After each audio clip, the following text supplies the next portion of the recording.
Welcome to the deep dive. We're about to embark on an incredible journey today, really an immersive trip right into the heart of an African wildlife adventure. Sounds exciting. Yeah, we're specifically focusing on the Greater Kruger and Sabi Sands area, a place truly renowned for its magic. Absolutely iconic. And what we're unpacking today comes from this really fantastic African wildlife adventure book. It's just packed with rich details. I mean, everything from amazing animal facts and local lingo to stargazing guides and really practical safari tips. So quite comprehensive then. Totally. Our mission really is to quickly pull out the most important bits of knowledge, the surprising insights from this. Think of it as like your shortcut to feeling genuinely well-informed about safari magic. And I think we're going to hit some real aha moments. Okay, let's unpack this. Yeah.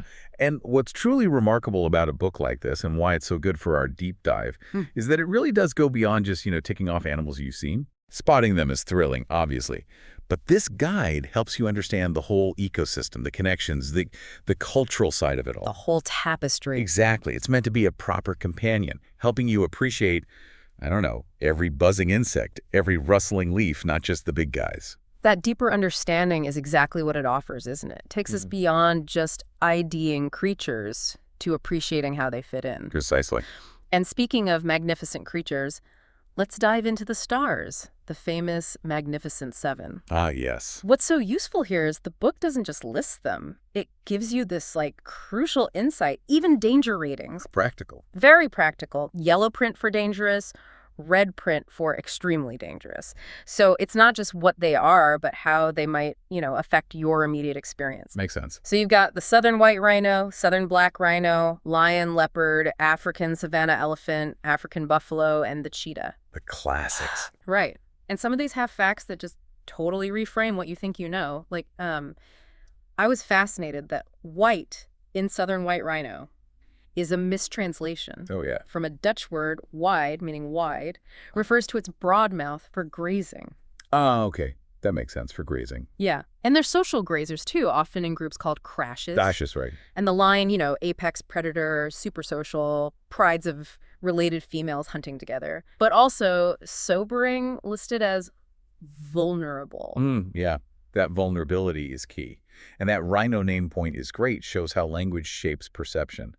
If we connect this to the bigger picture, understanding these anatomical things is vital. Like how they eat, maybe. Exactly. Take the southern black rhino, its upper lip, it's prehensile, like a finger almost.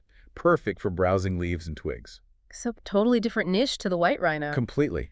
Shows how specialized they are. And the book, importantly, highlights conservation, too, for species like the African savanna elephant facing, habitat loss, poaching. Still huge issues. Huge.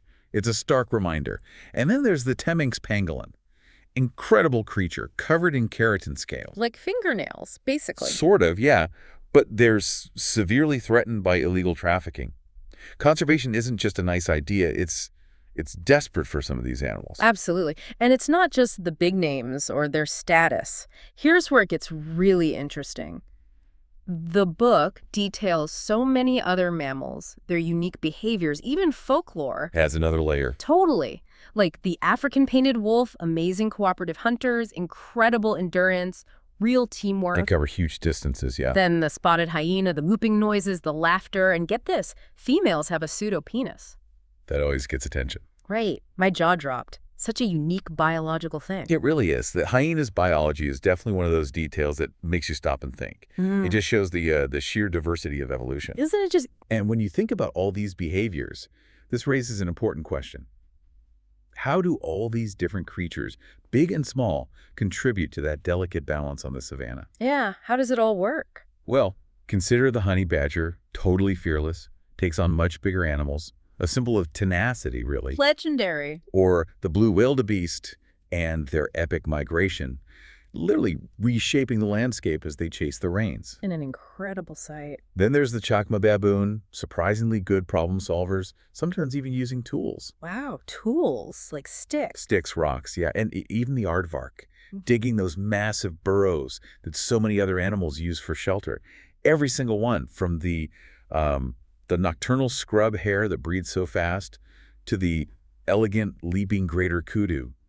They all play a vital role. Uh-huh. They're all parts of the food web, shaping the environment. It's this incredibly complex, interconnected system. It really is a world of wonders. And the book's magic, it continues when you look beyond the big mammals. It zooms in on the smaller but just as fascinating inhabitants. Often overlooked. Definitely. We move into reptiles, again with danger levels noted. Nile crocodile, extremely dangerous. Makes sense. You don't want to mess with those. No.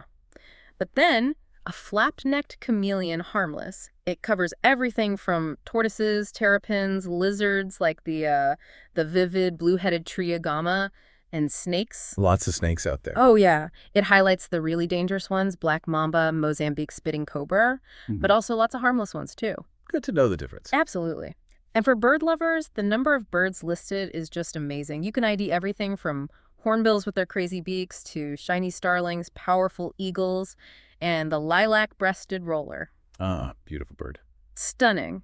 Known for its aerial courtship display like a flash of color and acrobatics. You might miss it otherwise. And the detail doesn't stop there. The inclusion of invertebrates and even a mollusk that really shows how thorough this source is. Right. Tiny stuff. Yeah. It features things like the copper dung beetle, not just some bug, but essential recyclers. The savanna would literally grind to a halt without them. Wow. Didn't think of it like that. Then you've got the rhinoceros beetle, spiders like the golden orb web spider with its super strong web, scorpions, even an African giant land snail. So why are these so important? Well, they're the foundation, decomposers, pollinators, food for others.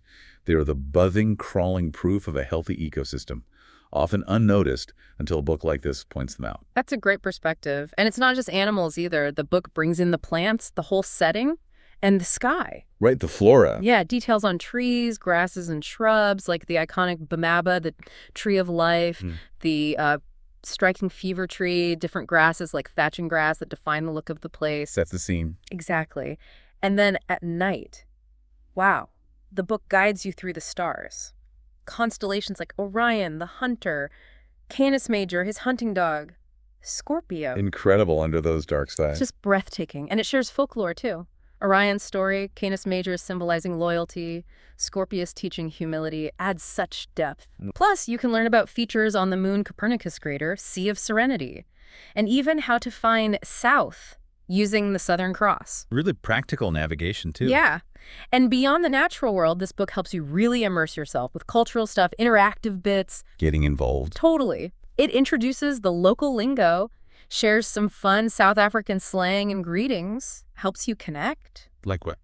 Oh, like molo for hello or lekker for anything nice, awesome, delicious. Lekker, I like that one. It's great. And aish, sort of the South African oh no or wow. Niche, okay. You can even learn local animal names in Lavu for elephant and Fuvu for hippo.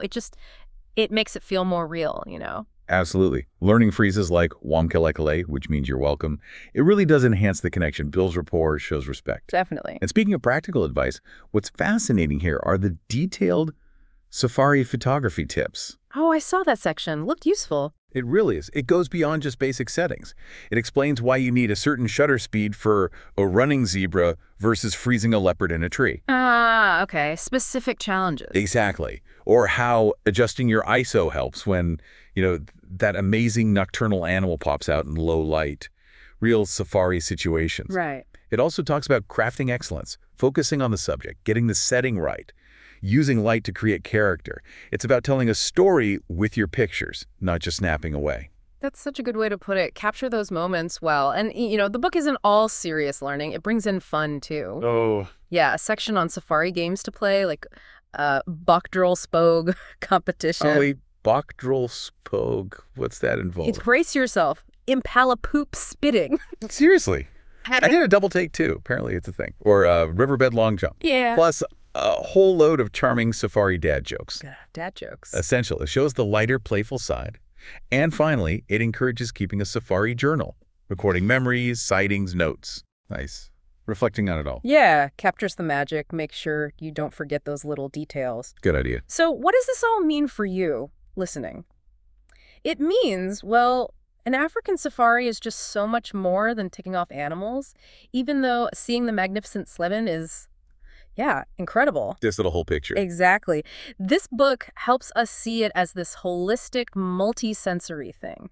From the tiniest insect, identifying a tree, finding your way by the stars, all woven together with local culture, personal discovery. Ah. We've only scratched the surface here, obviously, but hopefully you feel a bit more clued into the wildlife nuances, the unseen worlds, and how to really dive into the whole safari adventure. And, this raises an important question, I think.